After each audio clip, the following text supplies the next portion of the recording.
Assalamu alaikum dear students. Today our 12th lecture of chemistry, class 10th, chapter number 2, page number 38. Our chapter name is acids, bases and salts and our topic name is salts. आज का जो हमारा topic है वो है salts के बारे में. इससे पहले हमने एसिड्स और बेसिस को डिस्कस कर लिया है डिटेल से. उससे रिलेटेड जो हमारे पास कॉन्सेप्ट थे, जो थ्योरीज थी, वो हमने सारी डिस्कस की हैं. अब हमारे पास आता है सॉल्ट.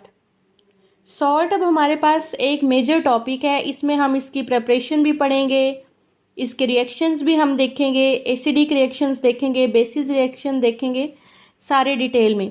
सबसे पहले हमारा जो मेन टॉपिक है वो है सॉल्ट्स. तो सॉल्ट्स में हमारे पास सबसे पहला जो पॉइंट है वो है salts are ionic compounds. Ionic compounds क्या होते हैं स्टूडेंट्स, 9th क्लास में डिटेल से पढ़ चुके हैं. दो तरह के बॉन्ड होते हैं, आयनिक एंड कोवेलेंट बॉन्ड. जो आयनिक बॉन्ड्स होते हैं वो किस तरह से बनते हैं, उनकी फॉर्मेशन किस तरह से होती है, उसमें होता है कंप्लीट ट्रांसफ़र ऑफ इलेक्ट्रॉन्स. ठीक है.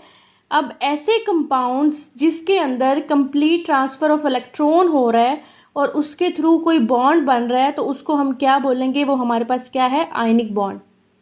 ठीक है. ये था इसका पहला पॉइंट. अब इस पॉइंट को हम एक्सप्लेन करते हैं. लाइक हम एग्जांपल लेते हैं यहाँ पे सोडियम क्लोराइड की. यहाँ पे हमारे पास सोडियम है, ये हमारे पास क्लोरीन है, ये मेटल है हमारे पास. ये बिलोंग करती है ग्रुप फर्स्ट से. फर्स्ट ग्रुप कौन सा, पीरियोडिक टेबल में. अब इसका जो आउटर मोस्ट शेल है उसके अंदर एक इलेक्ट्रॉन प्रेजेंट है. इसका जो इनर शेल है उसका ऑक्टेट कंप्लीट है, उसके अंदर 8 इलेक्ट्रॉन प्रेजेंट होते हैं. लेकिन जो आउटर शेल होता है उसके अंदर एक इलेक्ट्रॉन प्रेजेंट होता है. यहाँ पे ये क्या होता है, ये स्टेबल नहीं होता. सोडियम ने खुद को स्टेबल करना होता है, इस वजह से वो क्या करता है, अपना जो एक इलेक्ट्रॉन है उसको डोनेट कर देगा. अब डोनेट किसको करेगा, किसी भी ऐसे एलिमेंट को या कंपाउंड को जिसके अंदर एक इलेक्ट्रॉन की डेफिशिएंसी होगी. तो जब ये दोनों, लाइक हमारे पास क्लोरीन है, ये सोडियम है, क्लोरीन जो है ये एक्सेप्ट कर रहा है हमारे पास सोडियम का इलेक्ट्रॉन, तो इससे क्या होगा, सोडियम भी स्टेबल हो जाएगा और क्लोरीन भी. क्लोरीन का ऑक्टेट कंप्लीट हो जाएगा क्योंकि पहले उसके पास 7 इलेक्ट्रॉन्स हैं, एक की डेफिशिएंसी है.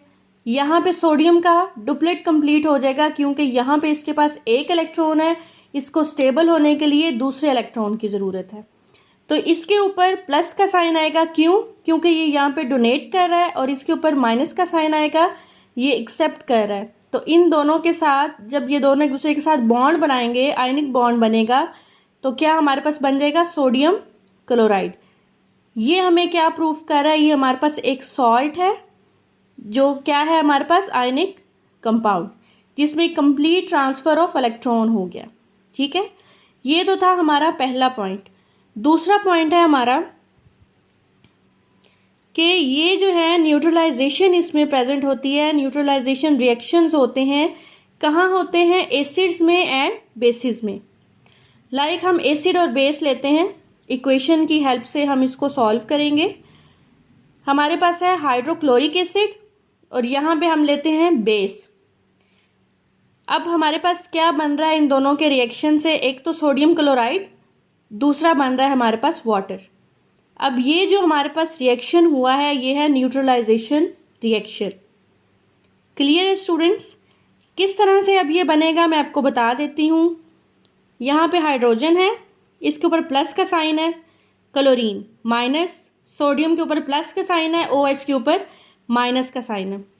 अब ये जो प्लस वाला है ये इधर माइनस वाले की तरफ जाएगा, इसको अट्रैक्ट करेगा, इसके साथ बॉन्ड बना के हमारे पास क्या बनाएगा, वाटर का मॉलिक्यूल बनाएगा. अब जो सोडियम है ये प्लस का साइन जो है इसका, ये जो यहाँ इसका क्लोरीन का जो नेगेटिव है ये इस पॉजिटिव को अट्रैक्ट करेगा और क्या बना देगा, सोडियम क्लोराइड. अब जो सोडियम क्लोराइड है ये हमारे पास एक न्यूट्रल सॉल्ट है. लिटमस पेपर पे अगर सॉरी पीएच पे अगर हम देखें तो यहाँ पे ये जो सोडियम क्लोराइड है इसकी कोई भी किसी भी किस्म की चेंजिंग या कुछ भी शो नहीं करेगा ये पीएच वैल्यू के ऊपर। क्यों? क्योंकि ये हमारे पास एक न्यूट्रल सॉल्ट है। जबकि अगर हमने पीएच जो पढ़ा है उसमें देखा जाए तो हमने उसमें क्या देखना होता है, एसिडिटी देखनी होती है और बेसिस देखना होता है कि उसकी कितनी ज़्यादा इंक्रीज़ हो रही है या डिक्रीज़ हो रही है। जहाँ हम ये न्यूट्रल पढ़ेंगे तो इट मीन्स इस पे कोई इफ़ेक्ट नहीं होगा पीएच स्केल का। दूसरा पॉइंट हमारा क्लियर हुआ। तीसरा पॉइंट क्या है अब इसमें कि salts are made up of positive ions cations and negative ions anions. किस तरह से? लाइक यही इक्वेशन हम लेते हैं, हाइड्रोक्लोरिक एसिड प्लस NaOH, हमारे पास क्या बन रहा है, सोडियम क्लोराइड प्लस H2O। अब हमारे पास जो NaCl है इसके अंदर कैटाइन भी होता है और एनाइन भी होता है, पॉजिटिव चार्ज भी होता है और नेगेटिव चार्ज भी होता है।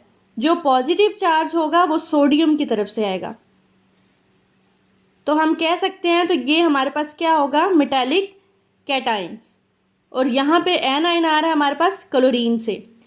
अब इसको याद करने का तरीका ये है स्टूडेंट्स कि जो हमारे पास एनाइन होगा वो एसिड से आएगा और जो कैटाइन होगा वो हमारे पास बेस से आएगा। इसको याद करने का तरीका ये है, हम लिखते हैं एसिड और एनाइन, ये दोनों अब ए से स्टार्ट हो रहे हैं तो A.A को भी हम लिख के याद कर सकते हैं कि हमारे पास जो एनाइन है वो कहाँ से आ रहा है, हमारे पास आ रहा है एसिड से। ये था हमारा थर्ड पॉइंट। अब जो हमारा पॉइंट है वो है हमारे पास सॉल्ट्स। मतलब हमने सॉल्ट्स को नेम देना है तो हमें पता कैसे चलेगा कि ये सॉल्ट्स हैं और हमने इनको नेमिंग किस तरह से देनी है। उससे पहले मैं आपको बता दूं, मैंने पहले भी जब हमने एसिड्स पढ़ा है, बेसिस पढ़ा है, उसमें मैंने आपको सॉल्ट्स की बताई थी कि किस तरह से हम आइडेंटिफाई कर सकते हैं कि ये हमारे पास क्या चीज़ है। लाइक मैंने आपको पहले भी बताया था SO4 हमारे पास क्या होंगे, sulphate, NO3 nitrate, Cl chloride, PO4 हमारे पास क्या है, फॉस्फेट। और अगर ये हम अटैच कर रहे हैं यहाँ पे हाइड्रोजन के साथ H2SO4 sulphuric acid, HNO3 nitric acid, HCl हमारे पास क्या है, हाइड्रोक्लोरिक एसिड, H3PO4 हमारे पास क्या है, फास्फोरिक एसिड्स। अब इस तरह से हमने देखना है स्टूडेंट्स कि हम सॉल्ट्स को किस तरह से नाम दे सकते हैं, हाउ टू नेम सॉल्ट्स। आपके माइंड में क्वेश्चन आया होगा, अगर नहीं आया फर्दर जब आप इसकी प्रिपरेशन देखेंगे, इसके रिएक्शंस देखेंगे तो आपके माइंड में आएगा कि किस तरह से हमें पता चल रहा है कि ये सॉल्ट ये वाला है, इस सॉल्ट का ये नेम है, इस सॉल्ट का ये नेम है।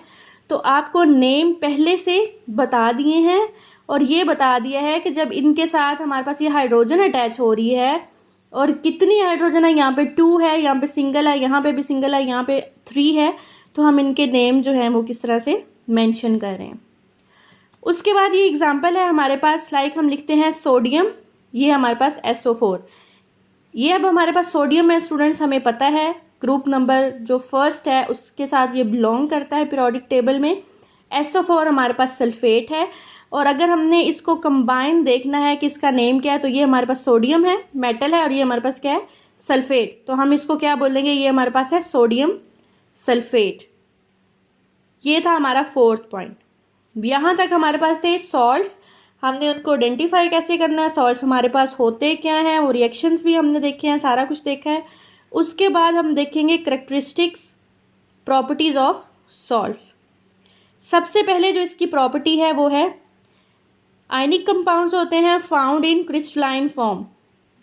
स्टूडेंट्स, क्रिस्टलाइन फॉर्म क्या होती है? क्रिस्टलाइन मीन्स हमारे पास हाईली ऑर्गेनाइज्ड फॉर्म, मतलब एक चीज़ है तो वो प्रॉपर अरेंजमेंट के साथ पड़ी हुई है, ठीक है, उसको हम बोलेंगे कि वो चीज़ क्या है, हाईली ऑर्गेनाइज्ड फॉर्म में प्रेजेंट है। लाइक अगर आपकी बुक्स हैं तो आप वो बैग में रखते हैं तो आप किस तरह से रखते हैं, एक तरह तरतीब दे के रखते हैं ना, आप सीक्वेंस में रखते हैं।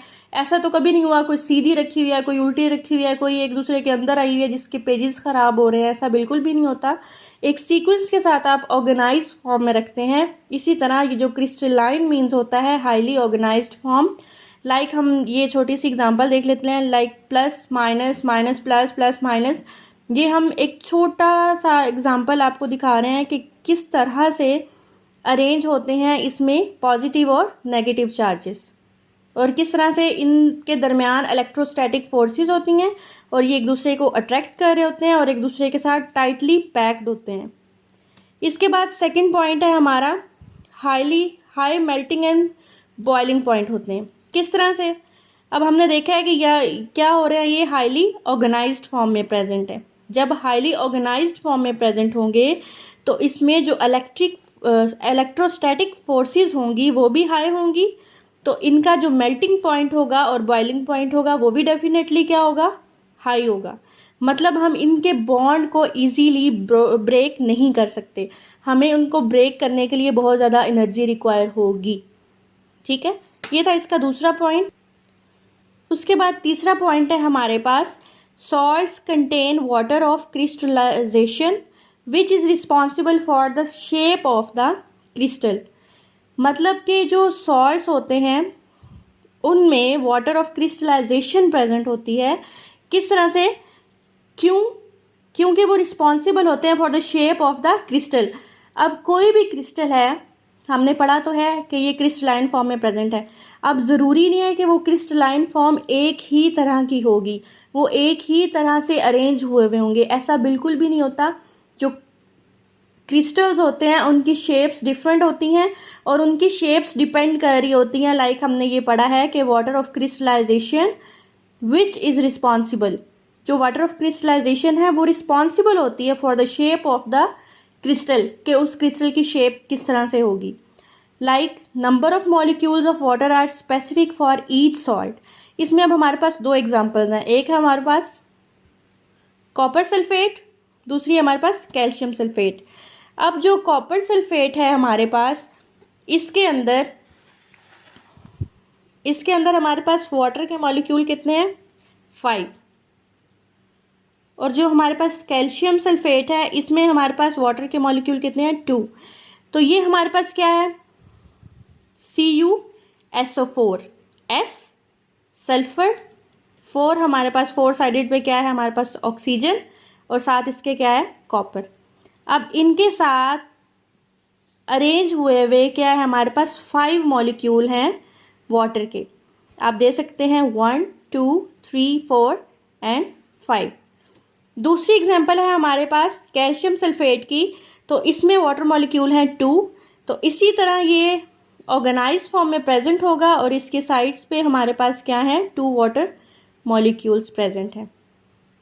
उसके बाद जो इसका फोर्थ पॉइंट है वो आता है, salts are neutral compounds do not compose of equal number of positive और negative ions but have equal number of positive and negative charges. अब इसका क्या मतलब है, एग्जाम्पल लेते हैं छोटी सी, अगेन सोडियम क्लोराइड की। सोडियम है हमारे पास और ये है क्लोरीन। 1 चार्ज इसका है, 1 इसका है। अब हमने क्या देखा है, हमने ये देखा है कि इनके जो equal number of positive and negative charges होते हैं, बट ये ज़रूरी नहीं है कि वो कंपोज हुए हुए हों equal number of positive and negative ions के साथ। यहाँ पे हमारे पास एग्जांपल है मैग्नीशियम की, क्लोरीन है हमारे पास। मैग्नीशियम एक बॉन्ड इस तरफ बनाया हुआ है क्लोरीन के साथ, एक बॉन्ड इस तरफ बनाया हुआ है। इसके ऊपर प्लस का साइन होगा क्योंकि ये यहाँ पे डोनेट कर रहा है अपने इलेक्ट्रॉन्स को। कितने किए हैं, 2 किए हैं, तो यहाँ पे क्या आएगा, +2। यहाँ पे क्या है, एक अटैच हुआ हुआ है यहाँ पे, एक इधर अटैच हुआ हुआ है, यहाँ पे हम लिख लेंगे -1 -1। अब हमारे पास हमने क्या देखा है कि नंबर जो है, आयंस का नंबर जो है वो इक्वल होना ज़रूरी नहीं है, लेकिन इनमें equal number of charges present होते हैं। यहाँ पे हमारे पास कैटाइन 1 है, एनाइन 2 है, लेकिन अगर हम चार्ज देखें तो हमारे पास 2 और ये हमारे पास -1 एंड -1, ये हमारे पास क्या है, 2। तो इस बात से हमारे पास क्या प्रूफ हो रहा है, इसका फोर्थ पॉइंट प्रूफ हो रहा है कि इसमें ज़रूरी नहीं है कि वो कंपोज हुए में हो equal number of positive and negative ions के साथ, बट इसमें equal number of positive and negative charges जो होते हैं वो प्रेजेंट होते हैं। अब यहाँ पर देखें एन आयन कितने हैं हमारे पास 2 और कैटायन कितना है 1। अगर चार्जेस देखें तो हमारे पास कितने हैं, दोनों के इक्वल हैं। यहाँ पे स्टूडेंट्स हमारा जो साल्ट्स का टॉपिक है वो एंड होता है। नेक्स्ट टॉपिक में इंशाल्लाह हम प्रिपरेशन पढ़ेंगे। यहाँ तक आपको किसी किस्म का कोई भी इशू हो आप मुझसे पूछ सकते हैं, जिस चीज़ की आपको समझ ना आए काइंडली आप इन जितने भी आपको फार्मूलाज बताए हैं आपने उनको अच्छे से याद करना है। आपने देखना है कि उनको किस तरह से हम शो करते हैं। सॉल्ट्स हैं तो उनको हम किस तरह से आइडेंटिफाई कर सकते हैं कि ये हमारे पास सॉल्ट है, ठीक है। तो नेक्स्ट इंशाल्लाह हम नेक्स्ट लेक्चर में प्रिपरेशन इसकी पढ़ेंगे। ये टॉपिक हमारा यहाँ पे एंड हो रहा है।